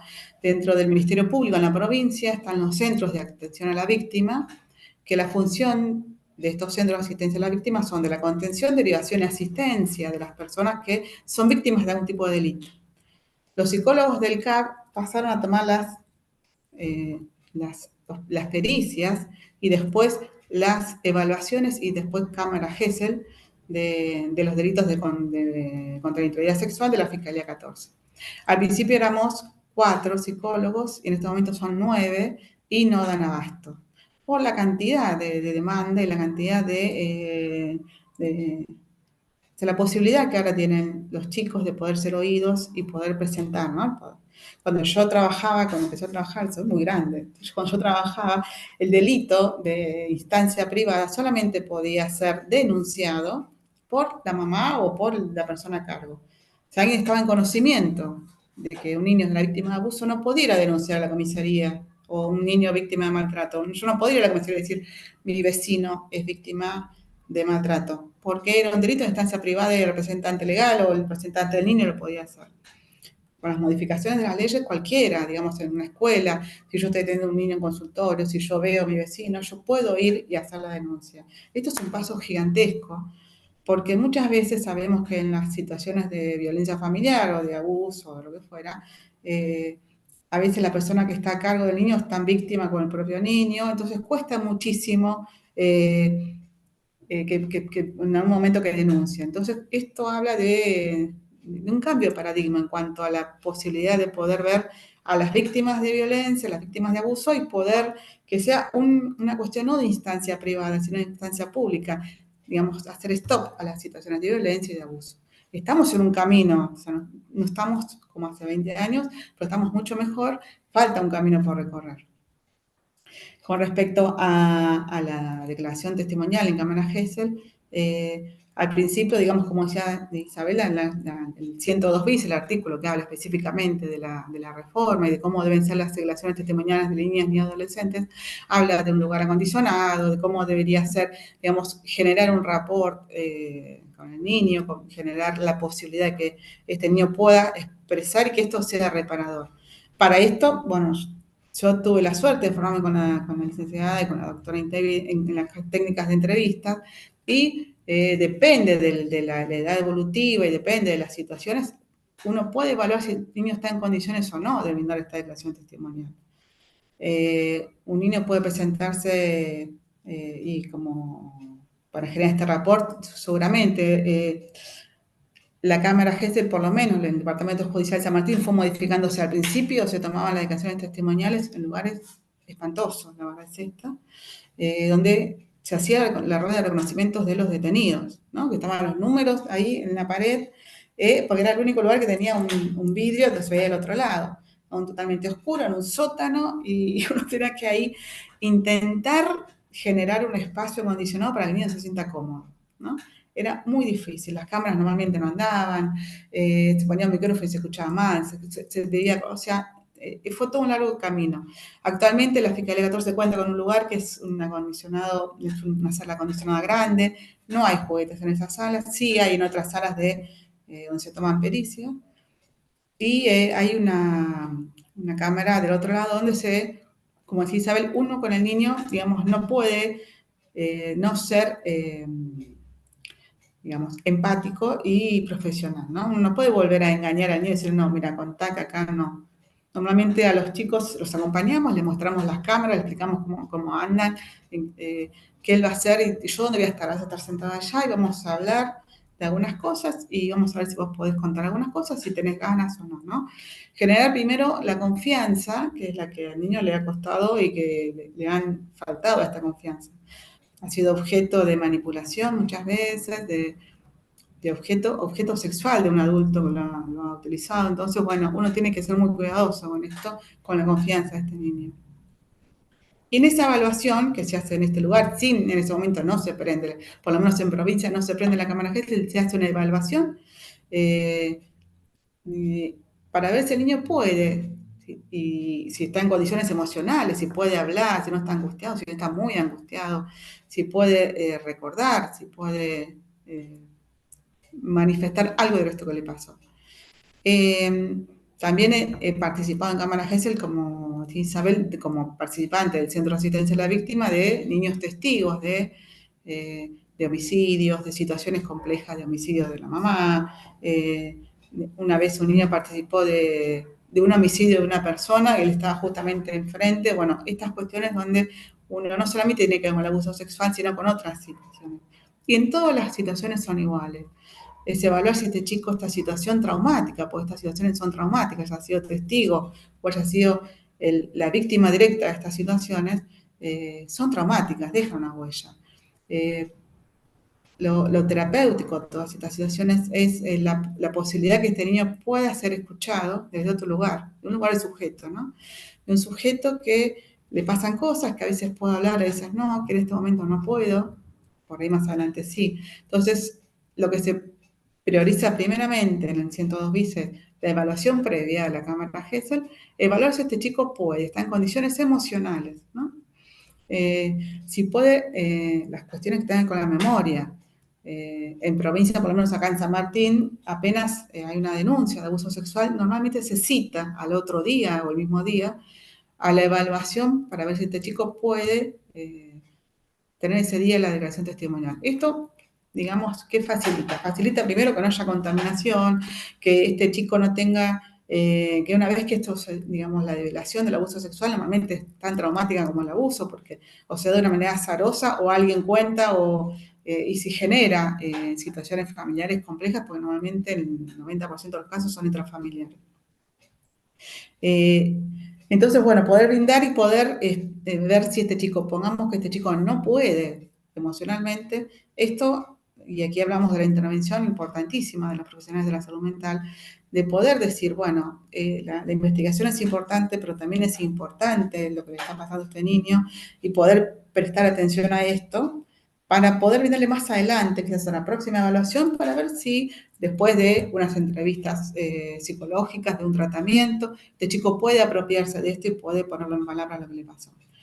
Y después viene, sí, la declaración específica en cámara Gesell, que es una declaración testimonial. Digamos, dentro de las causas de abuso, en provincias por lo menos, es una prueba fundamental, ¿no? Estas, como hablamos de la prueba, son delitos de instancia privada. Normalmente, si no hay pruebas físicas, que el 80% no las tiene, son pruebas que tienen que ver con lo que el chico pueda contar, cómo evaluar y cómo tomar sin inducir, sin poder poner palabras en el niño, haciendo preguntas abiertas para que él pueda explayarse y haciendo, facilitando a veces cuestiones que tengan que ver con que este chico pueda contextuar, ¿no? Espacialmente lo que le pasó, la cantidad de veces, pero esto va a depender de lo que él pueda contar o no. Muchas veces el abuso sexual, cuando sucede, por lo menos yo hablo de abuso sexual porque yo lo más experiencia que tengo, sé que en todos los delitos, sobre todo el maltrato también, cuando el chico devela, cuando usted sabe, es intrafamiliar, hay un antes y un después en esta familia, ¿no? Hay un antes y un después y lo que sucede puede ser tan traumático como lo anterior. Hemos hecho una investigación en la Universidad de Morón con respecto a lo que sucede en los niños y en las madres y en las personas acá lo que denuncian, que se llamaba la investigación de las redes sociales, de los chicos que denuncian, de las familias, y por desgracia la investigación dio que la situación empeora muchísimo en cuanto a calidad emocional familiar, ¿no? Entonces, bueno, estas situaciones son muy difíciles y uno también tiene que ser cuidadoso con el chico, comentarle, bueno, que lo que va a decir tienen que decir la verdad, lógicamente, y que esta verdad puede traer consecuencias. Pero estas consecuencias siempre van a ser, la verdad siempre es mejor que vivir la situación que estaba viviendo. Eh, Hace poco me tocó ir a un juicio, como decía Isabel, de una chica que yo había evaluado en cámara Gesell y que había hecho la pericia. El caso fue del año 2018. Cuando yo la vi era una nena de 13 años y ahora era ya una adolescente grande, ¿no? En provincia quizás no son tan cuidadosos como en capital con respecto, disculpen, pero mi gato, con respecto a- a la revictimización. Esto es un tema que hay que trabajarlo muchísimo en provincia. La Cámara Gesell, el espíritu de la declaración testimonial en Cámara Gesell era evitar que el niño fuera una instancia judicial, no fuera un juicio, estuviera entre un juez, fiscales, tribunales, de defensores que le puedan preguntar en un juicio, porque decía Ronsky que este no es el lugar apropiado de un niño. Eh, Acá en provincia a veces pasa que los cuidados, si bien se dan en la Cámara GES, los profesionales que tomamos, después la disciplina de la abogacía hace que la prueba sea importante y muchas veces cuando los niños crecen vuelven a ser citados, vuelven a ser evaluados y muchas veces son citados en los juicios después de los 16 años. Entonces, es como el colmo de la revictimización, ¿no? Se toma la declaración, se vuelve a tomar la pericia, se vuelve a tomar la declaración testimonial más adelante para ver si vuelve cómo está en este momento, la excusa de cómo está en este momento, se vuelve a preguntar sobre el hecho, se vuelve a cuestionar. Bueno, pero son cuestiones que hay que ir trabajando y creo que nuestra tarea como psicólogos, ¿no? Es muy importante con respecto a esto. También quería hacer por ahí una salvedad con respecto a esto, ¿no? Muchos psicólogos, cuando yo empecé a trabajar y empezamos a tener las fiscalías, había mucha resistencia con respecto a nuestra disciplina a la toma de cámara Gesell, pues decían que era un hecho netamente jurídico y que los psicólogos no teníamos por qué actuar en esto, ¿no? Hay actualmente igual algunas profesiones que opinan de esto. Bueno, mi postura personal es que yo creo que la interdisciplina es muy rica y sobre todo con respecto a la posibilidad que le damos a nuestra tarea, ¿no? Como importante en la evaluación en un proceso penal y a la posibilidad de brindar a niños, niñas, adolescentes, tener una escucha diferente a lo que sería la escucha de un fiscal o el interrogatorio de un fiscal o de un defensor, ¿no? Creo que esto en grandes es un poco lo que yo he trabajado y sigo, digamos, yo dejé de trabajar en la cuestión de la fiscalía por una cuestión que ustedes van a tratar en el próximo encuentro, ¿no? De burnout, que no tiene que ver solamente con la recepción y la evaluación, sino con todo el cuidado del profesional, ¿no? Que esto sí es un tema que hay que cuidar a los que trabajamos en estas cuestiones, que no es que oír todo el tiempo este tipo de cuestiones tan complejas, tan dolorosas, tan traumáticas, dentro de un contexto que a veces no es favorable, que es un sistema piramidal, como es el sistema judicial, donde muchas veces nuestra participación es, como dice el perito, no es auxiliar de la justicia y nos hacen sentir a veces en carne propia estas situaciones, hace que se le agregue un tema más a nuestra cuestión de cansancio o de quemado con respecto a nuestra salud psíquica, ¿no? Entonces, bueno, por ahí ahora yo decidí, más allá que me formé y me apasiona el tema del abuso sexual y el tratamiento y la posibilidad de dar una escucha, creo que son temas que hay que trabajarlos un tiempo y después hacer otro tipo de intervenciones, otro tipo de prácticas también. Creo que hasta ahí he llegado mi aporte.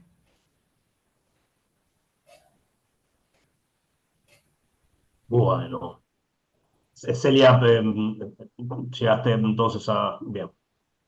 Bueno, yo quería fundamentalmente agradecer a ambas, ¿no? Porque además de toda la cuestión del abordaje del que pudieron dar cuenta, un abordaje tan complejo, me parece que estuvo muy presente también la dimensión del cuidado, que es como también lo que nombra este café, ¿no? Pero de lo cual ustedes pudieron dar cuenta, de cuán importante es esa actitud, esa disposición, ¿no?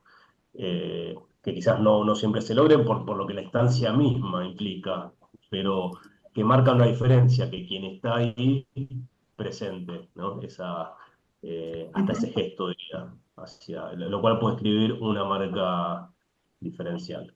Así que me pareció eso muy valioso. Bueno, y entonces vamos a compartir algunas de las preguntas que tenemos en el chat, función para habilitar el intercambio. Daniela nos pregunta, ¿no? Voy a leer las preguntas dirigidas a las dos y después vamos haciendo el intercambio, ¿sí? Dice que quiere consultar cómo es cuando un niño es muy chico, dice, por ejemplo, de 4 años, ¿no? Mm.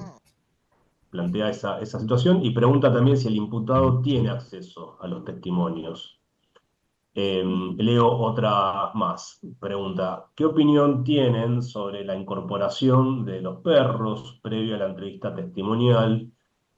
Que es cierto que esto se hace, creo que en el Ministerio Público Fiscal, en Cava. Sí.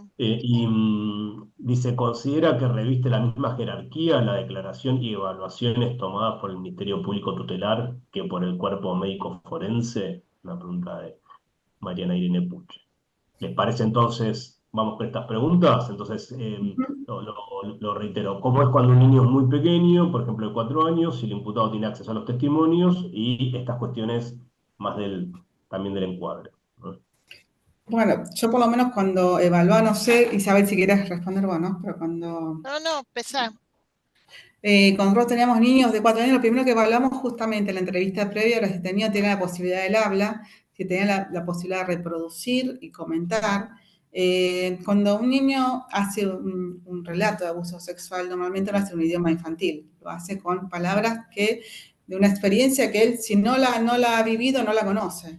Entonces, normalmente no habla del pene por pene, sino habla en un idioma de un nene de 4 años, ¿no? Me mostró por donde hace pipí o por donde algo grande o algo chiquito se agrandó, se la achicó, cuestiones pero viene en un idioma de un nene de 4 años.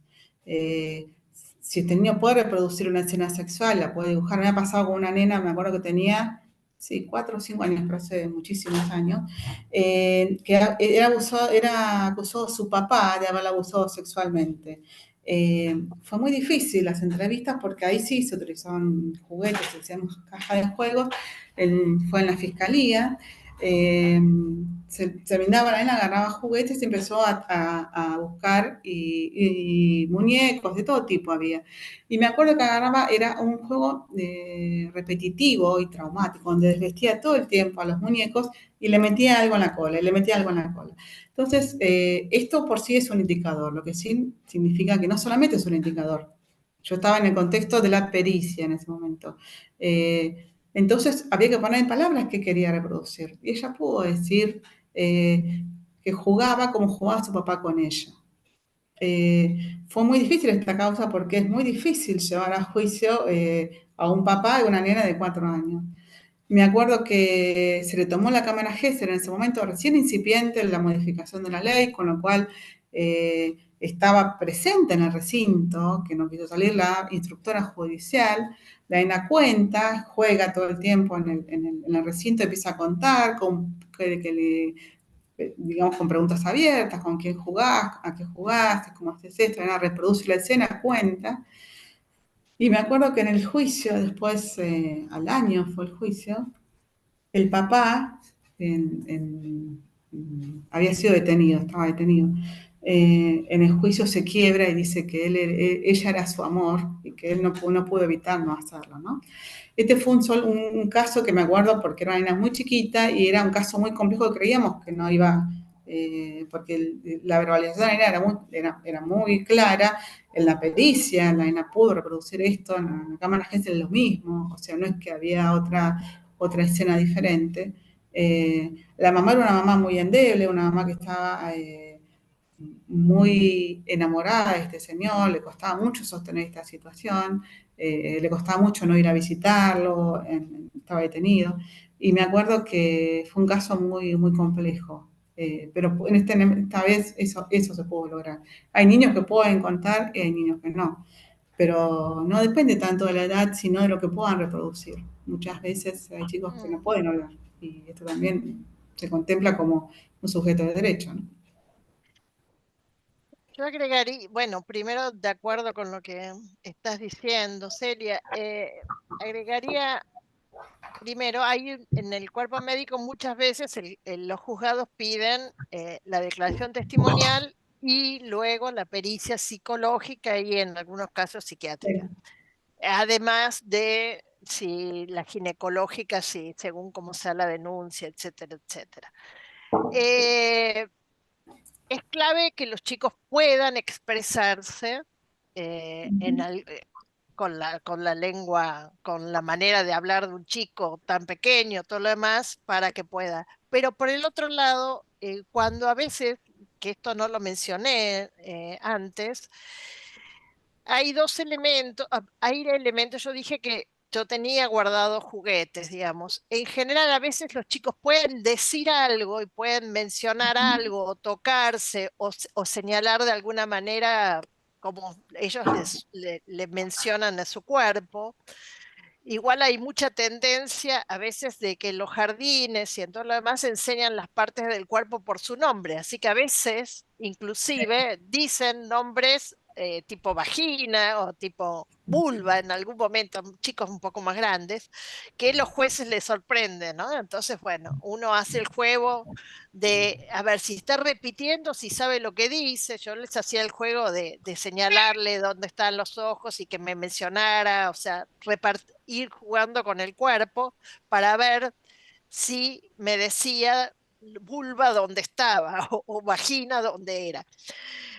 Y la otra cosa que hacía, que es luego de que el chico haga una narración libre, que mencione algo de una situación abusiva y cuando no tenía otros elementos para poder describir a veces tan más la acción, es darle un muñeco de si era una nena y un varón si era el imputado supuestamente, y me mostrás con los muñecos y de repente tuve situaciones en donde hacían esto, por ejemplo con Sí, los sí. muñecos, que era, quedaba muy claro la situación, pero no tenía elementos, no podía hacerlo, verbalizarlo o describirlo por su inmadurez, digamos.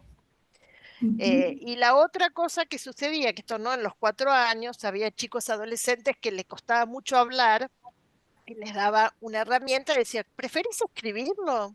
No, lo escribían Ujú. y entonces yo les decía, bueno, eh, a ver si te entiendo la letra, lo leía en voz alta porque necesitaba que los que estaban en la sala de observación o en el circuito cerrado se enteraran y lo leía en voz alta.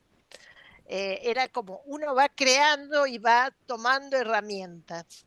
Eh, bueno, otra cosa que quería agregar cuando hablaste de la reacción que tienen nuestros colegas en relación a la función que hemos desempeñado nosotros, es, yo jamás dudé, digamos, lo importante que era la función de un psicólogo en esta área. Jamás dudé porque aparte me tocó durante mucho tiempo ver cuáles eran los estragos que había en los chicos que tenían que pasar por una por otra. Y recuerdo a una que yo digo que es precursora de Rosansky, una chiquita que la vamos a decir Pato, que me decía, Isabel, dice, ¿por qué no le cuento a uno y ese no le cuenta a todos los demás? Era la Ujú. precursora de la cámara Gesell. Ujú. La otra pregunta era del perro. Bueno, a ver. Sí, Yo, a ver, creo que todas las herramientas, o sea, dentro de las, más o menos, o sea, ellos toman el perro como para la etapa previa para que el chico tome mayor capacidad, se relaje, etcétera, etcétera. Nosotros lo hacemos desde nuestra función, o sea, hacemos lo mismo, pero con otras estrategias. Pero bueno, si ellos han tomado ese y les sirve, o sea, yo no tengo ningún digamos, sugerencia o impedimento ni crítica en relación a eso. Ujú. Todo que sea Bueno, facilitador y no sea inductivo, todo, claro, claro. digamos, todo que facilite que el chico pueda Mm, sentirse cómodo. sí.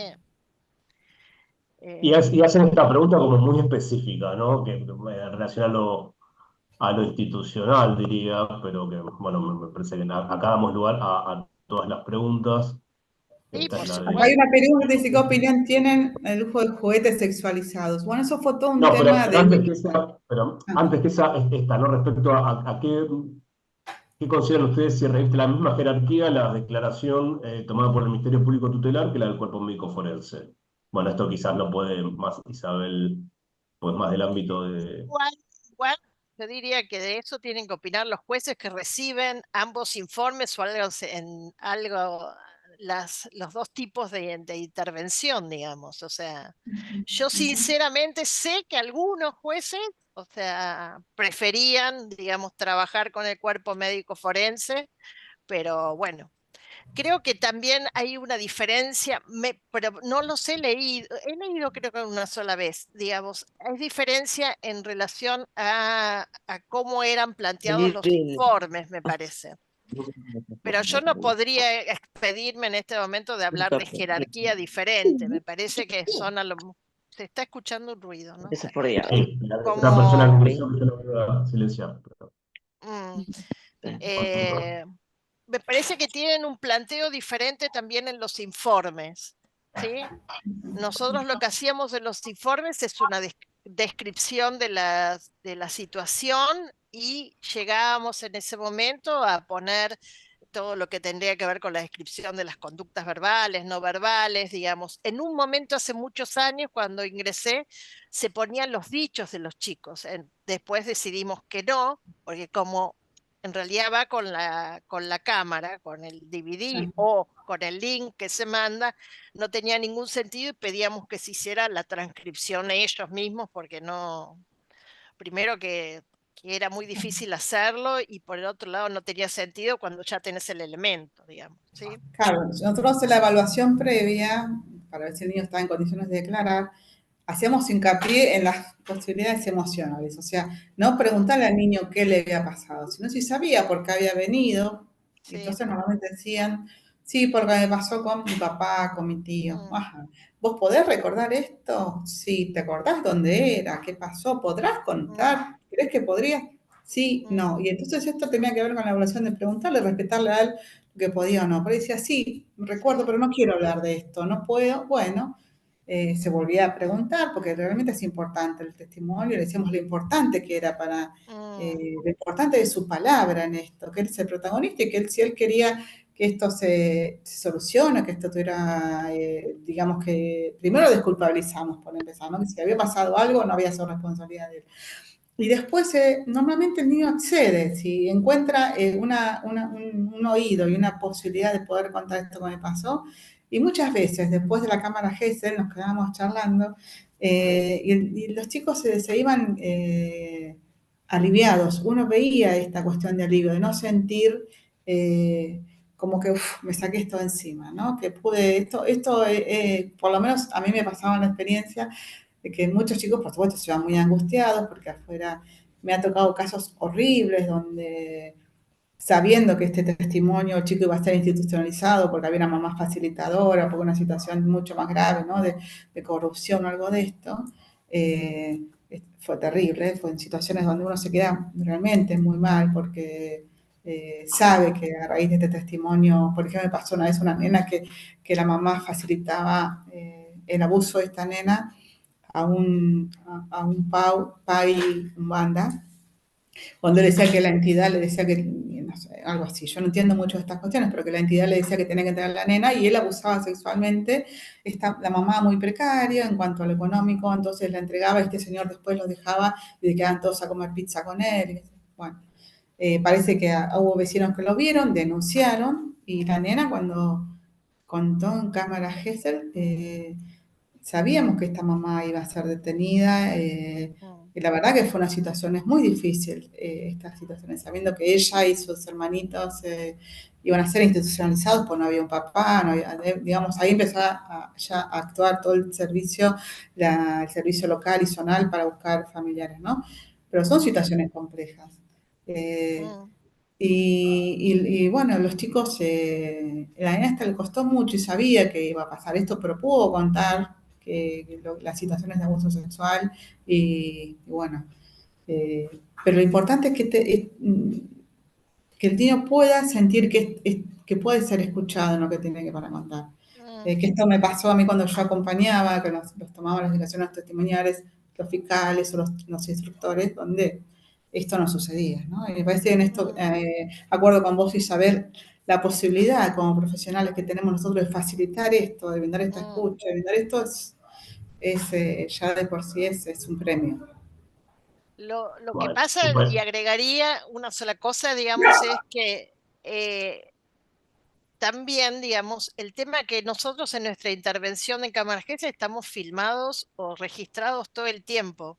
Y esa es una situación, digamos, que bueno, uno se acostumbra, sabe que es una variable importante Sí, porque para el niño tiene que ser así. Y además por el otro lado, porque, a ver, ahí se ve si uno llega, digamos, a hacer alguna sugerencia o si las preguntas están bien realizadas o no. Entonces es un tema que no a mucha gente pues, le gusta claro, realizar.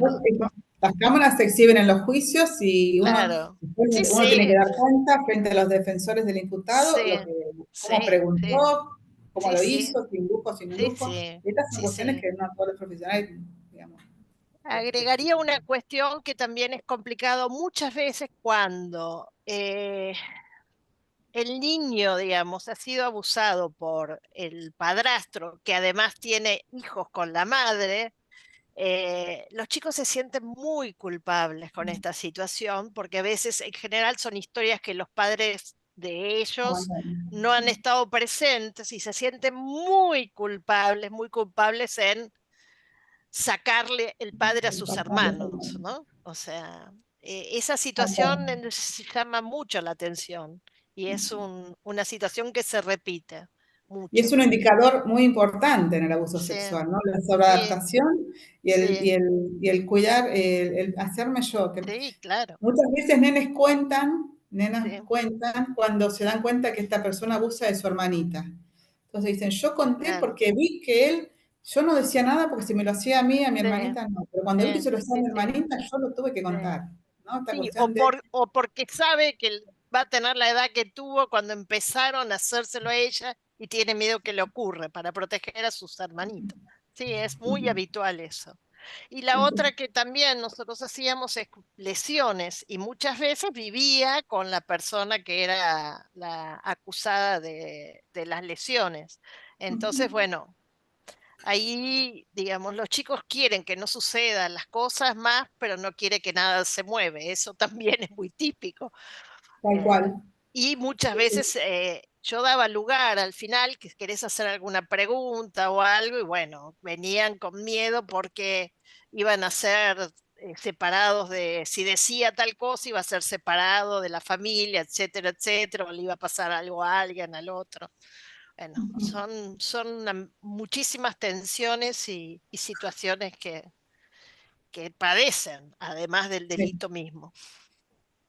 tal cual. bueno, la verdad que excelente todo lo que aportan y yo pensaba al escucharlas cuánta coincidencia con toda la actitud y el cuidado que hay que tener en el tratamiento, en el trato, en el abordaje de las Mm, situaciones, sobre todo las de abuso sexual, ¿no? sí, Contra la infancia, tanto en el momento del develamiento, en la toma de un relato, digamos, todo lo que ustedes traen es súper específico, habla como de un proceso también de acompañamiento a los niños y las niñas, y también de la formación, de la importancia de la formación, de lo que ustedes dan cuenta acá, y yo voy a leer ahora como las preguntas en el chat y agrego una que es respecto a si hay alguna formación específica para quienes después se desempeñan en esta actividad tan particular de la toma de la declaración testimonial. Ustedes traen también esta cuestión como técnica de la formulación de las preguntas, ¿no? Que sería ya varias veces lo comentó de las preguntas abiertas, ¿no? Y cómo después esto también, como es mm, grabado, cómo esto puede ser también señalado en todo caso, sí, porque acá hay partes interviniendo, ¿no? Pero bueno, dejo esa pregunta ahí en suspenso para poder leer también los comentarios y preguntas del chat. Laura Capacete comenta ella que en Islas Canarias se crearon dispositivos muy interesantes que incluyen lo edilicio, especialmente diseñados y protocolos contemplan la preparación previa, ¿no? Como Barnahus mm, también es uno de ellos. Después tenemos una pregunta de Daniela que pregunta cuánto tiempo lleva un juicio por abuso en provincia, es en provincia de Buenos Aires. Y María Teresa Maggio comenta que en provincia de Buenos Aires también los niños, niñas y adolescentes víctimas de abuso constan con el dicho, dice, vos debe ser con el hecho de ser patrocinados por un abogado del niño, a fin de asegurar el acceso a la justicia en el ámbito de cuidado, ¿no? Y agrego una pregunta de Rocío Belloni que dice, quería preguntar cómo se puede actuar en casos en los que haya disociación, pregunta bien específica, ¿no? Así que si les Eh, parece, vamos con por ahí, no sé cómo actuar en casos de disociación, o sea, lo que sí aparece muchísimo, ¿no? Este mecanismo es preponderante en el abuso sexual y en el maltrato Mm, severo, ese que le permite sobrevivir al niño, muchas veces, sí. pero también indiscriminadamente hace que el niño aparezca aplanado afectivamente, que aparezca, hace un relato como de una película que le sucedió a otro, ¿no? Yo me acuerdo que fui a un juicio de una nena que nos tocó intervenir en Cámara Gesell, que era una situación, son situaciones muy feas, ¿no? Niñas muy vulneradas, mamá abandónica, las volvió a tener un papá que no se había vinculado con ellas dos, nunca, la empezó a cuidar desde que tenían 8 y 7 años, la mamá adicta, papá se las llevó y empezó a abusarlas y a corromperlas y a filmarlas. Bueno, esta causa llegó a juicio oral y la fiscal, me acuerdo que me dijo, que si ella no hubiera visto las filmaciones, no hubiera creído que esto sucedía. Porque en la cámara Gesell, las nenas, las dos contaron las mismas situaciones, pero contaban como si estarían cantando en una película de Disney, ¿no? Sí, me hacían esto, me ponían por acá, me hacían así, me hacían así, esto otro, esto otro, esto otro. Y Mm, como estaba filmado, dice que en un momento la fiscal dice que ella no podía creer lo que estaban abusándola sexualmente, la estaban penetrando, la nena estaba le habían dado una pulserita y estaba mirando la pulserita mientras la penetraban. Decía, yo eso no podía creerlo, decía la fiscal. Si yo no hubiera visto esa filmación, yo decía que estas dos nenas mentían. O sea, la mm, disociación ahí permitió que estas nenas puedan sobrevivir, ¿no? Lo que implica después un tratamiento para mm. levantar todas estas cuestiones. Muchas veces cuando el abuso es muy reiterado y Muy crónico. crónico, esto es lo que permite, pero también genera efectos. El Mm, abuso sexual, como decía Intevi, es un balazo en el aparato psíquico. Entonces, bueno, mm. después hay que levantar, ¿no? Todo esto, pero la disociación es un tema a trabajar y que cuesta muchísimo, ¿no? Levantar, que pueda apropiarse de la emoción aflorada, porque la emoción es destructiva, esta emoción, saber que uno fue objeto de tamaña victimización cuando eras niño, pero aparte cuando van creciendo, se van apropiando, van resignificando todas estas situaciones infantiles y van comprendiendo a lo que fueron sometidas. Entonces son situaciones que hay que trabajarlas muchísimo. Bueno, sí, eso Eh, es Vamos una a decisión. quedar como a los fines de más de la cuestión interdisciplinaria, que la disociación es un mecanismo defensivo de los más extremos, ¿no? Que suelen ocurrir claro. en estos casos de traumas tan importantes como el abuso Mm. sexual y que tiende eso como a separar, o sea, afecta Sí, áreas es del decir, yo y tiende a separar como la idea, ¿no? De los del afectos, afecto. Del claro, aspecto, y claro. esto Ujú. sería lo ejemplificaba muy bien. No sé si Isabel, Eh, si querés algo. no, que se explique, porque muchas veces esto además surge muy claramente, tanto en la entrevista, uno habla del afecto, si es concomitante o no, puede poner, digamos, que se observan ciertos mecanismos de tipo disociativos, o también acompañando con la pericia, que seguramente tiene más elementos para decir sobre ello, ¿no? Ujú. Recuerdo una cosa que me parece muy importante, va, eh, me aparecen muchos casos.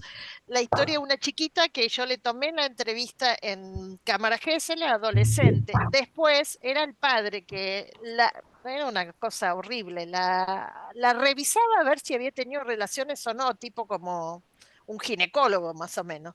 Eh, y la historia es que vamos, la hacemos en un despacho de un juez, yo le presento por la edad, le pregunté si quería conocer quiénes iban a ser los jueces, bueno, les presenté a los jueces que iban a bajar a la sala de juicio y le expliqué que iba a ser escuchada en la sala con un televisor, todo lo demás. Y lo que ella solicitó es que no la viera el padre, que no la mirara a través de la pantalla. Eso le solicitó a los jueces.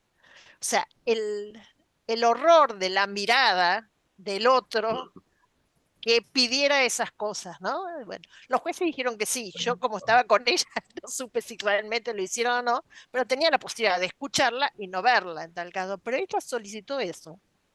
Súper interesante porque no es cualquier mirada, ¿no? No O es sea, como cualquier mirada, claro que no. es esa mirada cargada de la Esa, connotación. claro, claro que sí. Bueno, hay felicitaciones y agradecimientos en el chat. Voy a leer como dos preguntas más, a ver si las podemos, nos da justo los últimos minutos. María Eugenia Samogen, que Celia, vos ya la habías empezado a leer, dice, pregunta, ¿qué opinión tienen del uso de juguetes sexualizados en los tratamientos? Pregunta ella, y el uso, dice, ¿el uso se puede tomar como inductivo, el uso de esos juguetes? Y sumo una más de Marta Ogli, que es también de nuestra comisión directiva. Pregunta, desde sus experiencias con niños y niñas, que se evalúe, cuando se evalúa no estar en condiciones de declarar, que no han hablado en la Cámara GESEL y les indican tratamientos con el fin de una posterior declaración. Les pregunta, bueno, si esto le ha sucedido, ¿no? Y qué ocurre, o si la causa se cierra, o qué ocurre con ellos. A Así que veces las pasa que, a veces me ha pasado a mí que por ahí se manda tratamiento, que uno dice, bueno, podría, por ahí en 6 meses se vuelve a evaluar. Yo sé que los tiempos procesales para ahí a veces son largos, pero también el tiempo subjetivo y poder apropiarse de esta situación traumática, poder elaborarla para poder hablarla, también implica un tiempo. Yo sobre todo en los tratamientos, a veces o cuando venían a evaluar las pericias, las madres decían, pero tiene que hablar, pero puede, bueno, lo importante es que esté bien, después la causa penal prospera, no prospera, ya no está con esta persona, ya no pasa el abuso, que este chico pueda recuperar y pueda recuperar el habla y pueda tener otra mirada y otra impronta, es más importante que para a veces que la causa penal, ¿no? Y sí, muchas veces ha pasado que van a tratamiento, pueden después hablar y muchas veces pasa que no. Entonces se vuelve a pedir otra nueva evaluación y así hasta que en algún momento se pueda archivar la causa o no, depende de cada chico, esto es subjetivo y cada chico elabora o no su propia situación traumática. No sé, yo opino esto, no sé, Eh, Isabel, vos. hace muy poco, digamos, me tocó ser citada por un juicio que a ese niño no había hecho declaración testimonial nunca y llegó a juicio oral. Eh, Vamos a la historia es, y la otra cuestión, en varios casos, o a veces me ha tocado, justo en el caso que el imputado estuvo presente, que fue el único caso que yo tomé una entrevista en donde el otro lado estaba el imputado, que casualmente era un psicólogo. La historia de un nene chiquito y no habló en la cámara Gesell, pero sí pudo hablar en la pericia psicológica. Así que esa causa siguió, digamos. Hay veces que se espera al chico y se toma. En Capital, eh, salvo que haya alguna patología y que el chico no pueda o no hable, pero en general se busca de esperar un tiempo y vuelven a pedirla. Depende si es una cuestión de estructural o no, digamos, ¿sí? Claro. Muchas veces está pasa la que, pregunta. que tomábamos o sea, la evaluación no estaba, entonces pedían la pericia y en la pericia se ponía el punto pericial de ver si se encuentra en condiciones de prestar declaración testimonial. Y por ahí en la instancia de la pericia, que habían pasado 2 meses, el chico ahí podía. Depende del chico y depende de la situación, como de las herramientas que tenga. No nos va a dar el tiempo para todo lo que hay para conversar, nos va a quedar para otra oportunidad. Estaba la pregunta también respecto del uso de los juguetes. Yo entiendo que se está refiriendo El juguete sexualizado. a Sí, los Ujú. ese claros, a los anatómicamente no representables. anatómicamente Correcto. correcto. Sí, anatómicamente correcto. Justo cuando yo me informé con Intevi, que hace muchísimos años, ella lo hizo con estos juguetes. Acá se tomaron como inductivos, entonces decían que no los permitían. podrían tomarse como inductivos o no. La verdad es que el chico representa con cualquier juguete, no hace falta que tenga Sí, los pelitos y el pene. El chico, hasta con las muñequitas que no tienen ningún agujerito, representan igual y pasan la lengua por la muñequita igual, o sea, no tiene que ser anatómicamente no. correcto para que represente una escena de abuso sexual. Yo no recomendaría en lo forense usar, nosotros no usamos muñecos anatómicamente correctos, porque además por el otro lado es como poner, no es necesario, como dice Celia, los chicos hacen con cosas muy simples los gestos y la transmisión de lo que les sucedió o no. Así que no hace falta y me parece que es introducir un elemento que puede traer mucha discusión. Perturbador, sí, aparte, sí. Mm. Ahora, yo si escuché bien, me pareció que ambas plantearon como, al describir cómo se organiza el dispositivo, el ámbito de la cámara, como la ausencia de juguetes en el recinto específicamente. Eh, ¿Esto es así? Y si es así, ¿por qué? ¿Por qué lo consideran conveniente? la historia de los juguetes, a ver, vos tenés un tiempo, o sea, el tiempo es el tiempo que el niño puede, o sea, nosotros no tenemos reservada normalmente una hora y media, digamos, el lugar, digamos, pero el tiempo es el tiempo que el chico determina para poder desarrollarse, lo que necesite decir. eh, los chicos se distraen mucho y entonces lo que van a querer es, a ver, yo no es que nunca llevo un juguete, si es un nene muy chiquito, a lo mejor llevo dos cochecitos para jugar, para alargar el tiempo de su atención y concentración, digamos, y de poder de repente jugar algo con eso y de repente después seguir charlando, porque si no, el tiempo es muy mínimo y no me da oportunidad para poder generar el campo para que el chico pueda desarrollar algo de su narración, digamos, ¿sí? Pero no está a la vista, o sea, llevo siempre, digamos, a la vista están unas hojas y lápiz y una cartuchera. Lo otro tengo guardado y de repente sí, hace una narración, ahí incorporo si es necesario para que me señale en el cuerpo de la muñeca o que me señale alguna acción que no pudo verbalizar o que quiere para ver si hace algo con eso. Pero es después de que haya una narración. Antes no. Sí. Yo, en cuanto a la participación de los jueces, bueno, acá tendría que ser la participación, digamos, lo que dice el artículo del Código Procesal es que debería haber un juez de garantías que garantice el proceso, que garantice esta situación y que tiene que haber la parte del defensor, del imputado, digamos, proponiendo preguntas, la parte de la fiscalía proponiendo otras, nosotros leyendo este pliego de preguntas y acordando o no, modificando, depende de la etapa evolutiva y depende de lo que se esté preguntando. La verdad que a rigor de la verdad me ha tocado muy pocas veces, una sola vez en realidad me tocó que venga un juez de garantías en todos los años que estuve tomando cámaras Gesell y siempre son los instructores judiciales de la fiscalía, de la defensoría no viene, por lo menos de la defensoría oficial no ha venido casi nunca nadie. Más allá de eso, el proceso se ha tomado siempre, nunca se ha, por lo menos desde mi punto de vista, nunca se ha inducido, nunca se ha hecho nada que tenga que ver con vulnerar algún derecho ni del imputado ni de la víctima, ¿no? No, pero No, como... lo único que muchas veces yo he hecho es cuando en algún momento no venía nadie para observar qué ha sucedido, digamos, es llamar al que había pedido y ver si estaban todas las partes notificadas. O sea, para que no hubiera después un problema de procesal. Notificación. Sí, ¿Sí? que no te lo Entonces, notifiquen. claro, eso sí lo he hecho, pero es muy habitual. Bueno, en ese momento venían muchos los jueces. A ver, lo más rico que hay es que estén todas las partes para que se puedan hacer todas las preguntas y es lo más rico y es mejor para la persona que está coordinando. Por supuesto que no se hacen todas las preguntas, pues a veces hay preguntas absolutamente inadecuadas que no tienen que ver, que bueno, tiene que ver con el respeto a ciertas cuestiones, sobre todo en adolescentes, etcétera, etcétera, que no hacen a la causa, digamos.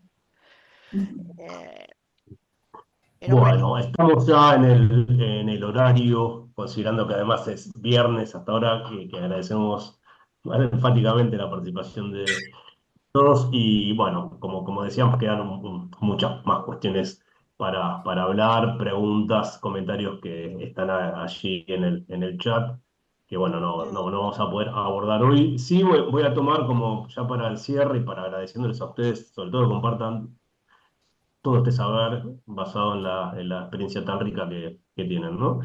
María Teresa Maggio dice, el tema es que son procesos diseñados para adultos que no contemplan a los niños, niñas y adolescentes, y el gran desafío es que se piense el proceso de la perspectiva de los niños. Y yo creo que ustedes transmitieron hoy desde esta práctica justamente, ¿no? Cómo han llevado adelante ese desafío, desde esta práctica inscrita en un proceso penal sea desarrollada desde la perspectiva de niños y de niños que han sido víctimas de graves situaciones de maltrato. Así que, bueno, les agradecemos a ambas muchísimo desde ASAPMI. Y bueno, esperamos poder contar con la presencia de ustedes en alguna otra ocasión para profundizar, digamos, todo esto que conversamos hoy. Bueno, muchas gracias a Gracias a ustedes ustedes. por la invitación, ¿no? Gracias. Gracias, Celia, gracias, Isabel. Va a quedar el café grabado y subido en el canal de YouTube.